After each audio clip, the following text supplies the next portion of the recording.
అంత ఏం మన చేతుల్లో లేదండి. అది అర్థమైపోయింది.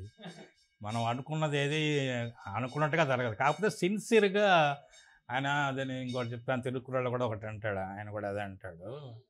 మీ ప్రయత్నం మీరు సిన్సియర్‌గా చేయండి. దేవుడు మీకు అనుకూలించకపోవచ్చు. ఓకే. దైవానుగ్రహం మీకు లేట్‌గా రావచ్చు, లేకపోతే రాకపోవచ్చు కూడా. కానీ మీ సిన్సియారిటీ, మీ ప్రయత్నాన్ని మీద మానుకోకండి. మీ ప్రయత్నానికి తగిన ఫలితం తప్పకుండా ఇస్తాడంటాడు. ఓకే. తిరుక్కురళ్ మిమ్మల్ని బాగా ప్రభావితం చేసినట్టుంది మొత్తం. అది అవునవును. చాలా అండి. ఇప్పుడంత ప్రశాంతంగా ఉండడానికి కూడా మీరు మీ నాలుకని, మీ నోటిని కంట్రోల్‌లో పెట్టుకోకపోతే ఎప్పుడూ ప్రాబ్లమ్‌లో ఫేస్ అవుతారు అంటారు. కానీ ఇప్పుడు రాజకీయాలు చూస్తుంటే ఎలా ఉంది? అదే. అంతే గదా! ఇప్పుడు ఆయన కూడా, సాయి గారు కూడా చెప్తుంటారు కదా! అంటాడు. ఇప్పుడు జర్నలిజం అన్నప్పుడు పారదర్శకంగా ఉండాలి కదా! 2 సైడ్ నుంచి కూడా మంచి, మీరు గుడ్ ఆర్ బ్యాడ్ ఏదో మంచైనా చెడైనా రాయాలి మీరు. ప్రజలకు వారధిగా ఉంటూ వీళ్ళ గురించి రాసుకుంటారు, వాళ్ళేమో వాళ్ళ గురించి రాసుకుంటారు. అది పద్ధతి కాదు కదా! ఇప్పుడు మీకు మొన్న ఆయన ఉండవల్లి గారు కూడా ఒక మాట చెప్పారండి. రాను రాను ఇవి తగ్గిపోతున్నాయని చెప్పడానికి ఒక ఉదాహరణగా ఆయన చెప్పినట్టున్నాడు. మాకు తెలుసండి, తమిళనాడులో ఉన్నాం కాబట్టి. కామరాజు నాడార్ గారు జైలుకెళ్ళే పరిస్థితి. ఆయన దగ్గర ఇప్పుడు 7,000 ఎంతో డబ్బు ఉందంట. అసిస్టెంట్‌ని పిలిచి తీసుకెళ్ళి మన హిందూ రంగరాజన్ గారు ఎవరో ఉన్నారు కదా! ఆయన దగ్గర ఇచ్చి పెట్టరా, నేను జైలు నుంచి వచ్చిన తర్వాత తీసుకుంటాను అన్నాడు. 15,000 ఎంతో. హుహు. ఆయన వెళ్ళి వచ్చి 6 నెలలు, 1 ఇయర్ ఉండేసి మళ్ళీ వచ్చిన తర్వాత ఆయన దగ్గరికి వెళ్ళి నేను చెప్పానండి, ఒక 2,000 పట్టుకురాపో అంటే, సరే ఆయన వచ్చి మాట్లాడితే, కామరాజు నాయుడు గారు ఎక్కడున్నారు, ఇప్పుడు వీళ్ళుంటే నేను ఆయన దగ్గరికి వెళ్తాను ఆయన రమ్మంటే, లేదా ఆయన నా దగ్గరికి వచ్చినా సరే లేదు, నేను మాట్లాడాలి. సరే వచ్చేసిన తర్వాత ఆయన అడిగాడంట, ఏమండి మీరు ఇచ్చిన డబ్బులతో పలానా చోట ఒక ప్లేస్ వచ్చింది, ప్లేస్ కొనేసాను, అది ఇప్పుడు ఎంత వస్తుంది, మీరు అమ్ముకుంటే నేను నీ దగ్గర ఇచ్చింది ఎంతే, ఈ 2,000 ఇచ్చేసాను, అయితే నా డబ్బులు నాకు ఇచ్చేయి. అది నేను కొనమనలేదు, చేయలేదు. నువ్వు లేదు సార్, అది ఎంత చెప్పినా ఆయన వినలేదంట. ఆ డబ్బులు మాత్రమే అదే ఆ రోజులు కాబట్టి అవి. అది ఇప్పుడు సత్యవతి భవనం. ఆహా! అదే. ఎన్ని కోట్లు ఎంత అవుతుంది. ఆయన ఆ మొరాలిటీస్ అనేవి అట్లా ఉండేటి ఆ రోజుల్లో. అంటే నా పంచతంత్రంలో కూడా ఒక కథ ఉంది కదా! అది కూడా చెప్తాడు, ఉండవల్లి గారు కూడా చెప్తారు అది. దాంట్లో కూడా అసలు మన ఇద్దరు రైతులు, నా పొలం మీకు అమ్మేశాను, మీరు దున్నుకుంటుంటే మీకు నిధి దొరికింది. దొరికి అప్పుడంటే మంచివాళ్ళు కాబట్టి రాజు దగ్గరికి వెళ్ళేసి, నాకు ఇది ఏమయ్యా, నాకు నువ్వు పొలం అమ్మావు కానీ నిధి నమ్మలేదు కదా, ఇదిగో నీది నువ్వు తీసుకెళ్ళిపోవాలి. నేను పొలం అమ్మితే అంతా నీకు అమ్మినట్టు, అది నీదే, నువ్వు పో అంటాడు. ఇది రాజుగారి దగ్గరికి వెళ్తుంది. అదే. హ్మ్. టాపిక్ రాజుగారి దగ్గరికి వెళ్తే ఆయన అంటాడు, ఆయనకు అర్థం కాక మంత్రిని పిలిపించి ఏంటంటే, సార్ ఒక టైం పెడతాడు, ఈ టైం తర్వాత వాళ్ళని నమ్మనండి, అప్పుడు మనం తీర్పు చెప్దామని చెప్పి అంతవరకు అక్కడే పెట్టుకుంటారు ఆయన. ఆ టైం తర్వాత వచ్చేస్తే, నాది సార్, నాకు అమ్మేశాడు కదా పొలం, నాది నాకు ఇచ్చేయండి అంటాడు. నేను ఆయనకు పొలం లేదు, నాకు ఇచ్చేటాడు. అప్పటి నుంచి గవర్నమెంట్కి సొంతమైందంట అదే. భూమిలో దొరికేటివన్నీ. అప్పటికంతా ప్రభుత్వానికి, అక్కడి నుంచే స్టార్ట్ అయింది. ఓకే. ఏంటయ్యా అని మంత్రిని అడుగుతారు, ఏంటి నీ ఐడియా అప్పుడంటే, కలియుగం అప్పుడే స్టార్ట్ అవుతుంది. అలాగా ఎన్నో అప్పుడున్న మొరాలిటీస్ అవన్నీ ఇప్పుడు లేవు సార్. మామూలుగా మనం ఎవరికి ఇచ్చినా ఏదన్నా వచ్చి కష్టం అని అడుగుతారు, ఇస్తే మళ్ళీ తిరిగి ఇవ్వరు, మనం అడగలేము, పెట్టలేము. సరే, వాళ్ళ పరిస్థితులు వాళ్ళయ్యా. అదే. తిరుక్కురళ్ళ విషయానికి వచ్చేసరికి ఏటూరు మోహన్ గారి వైపు దిమ్మె తీసి చేశారట. అది చదివారండి మీరు మొత్తం?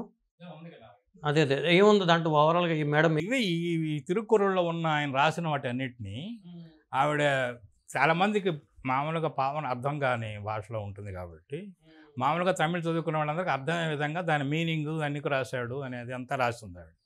మనం టీకా తాత్పర్యం అంటాం, అవునవును.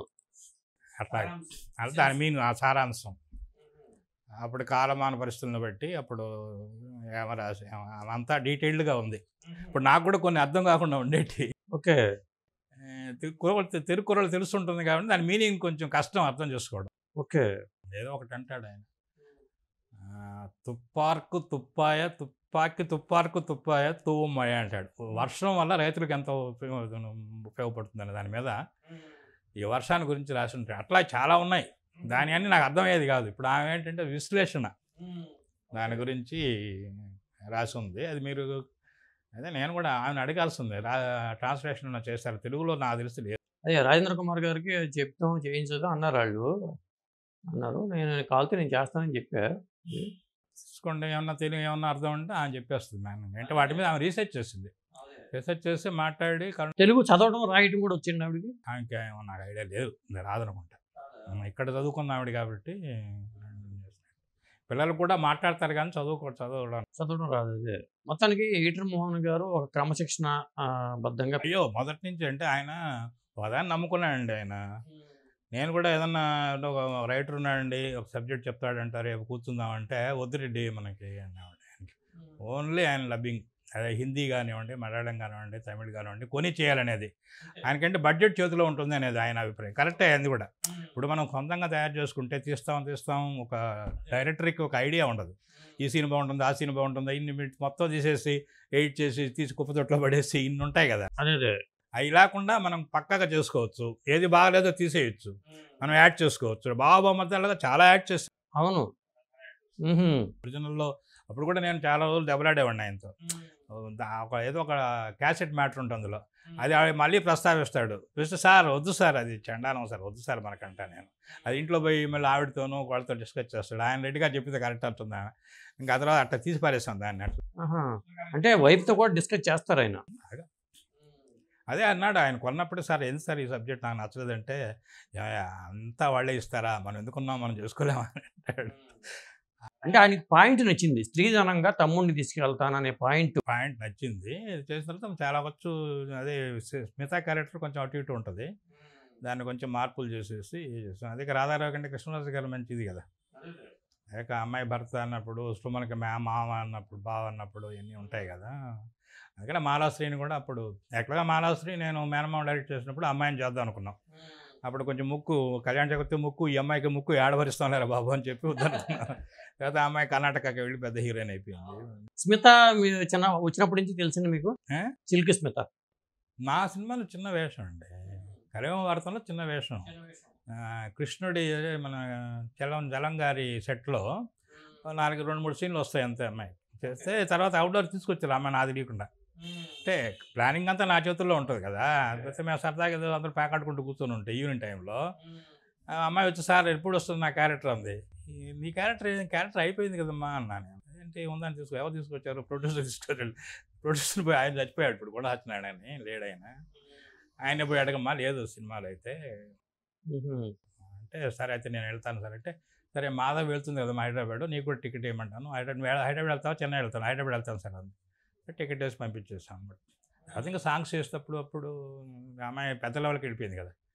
మణిచక్రం అనే సినిమాతో కొంచెం వ్యాంపిష్ టైప్ క్యారెక్టర్, విపరీతమైన ఆ భాషకే, అమ్మాయి మాట్లాడే మాటలకే ఒక రకమైన ఇది వచ్చేసి. ఎవరు చెప్పేవాళ్ళు అండి డబ్బింగ్ సిల్క్ స్మిత్కి? ఎవరు చెప్పేవాళ్ళు? తర్వాత అమ్మాయి చెప్పుకునేది అనుకుంటా.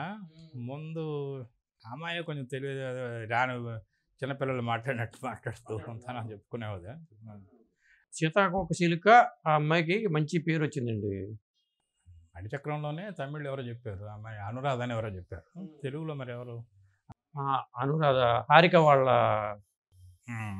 నాకు కూడా ఖుష్బూకి మెయిన్గా అమ్మాయి చెప్పేది. అందుకని నేను డైరెక్ట్ చేసినప్పుడు రూపాయికి కూడా అమ్మాయి చేత చెప్పించాను, అనురాధ అని అన్నట్టు. మంచి ఆర్టిస్ట్. ఖుష్బూకి అన్నింటిలో అమ్మాయి చెప్పేది తమిళ.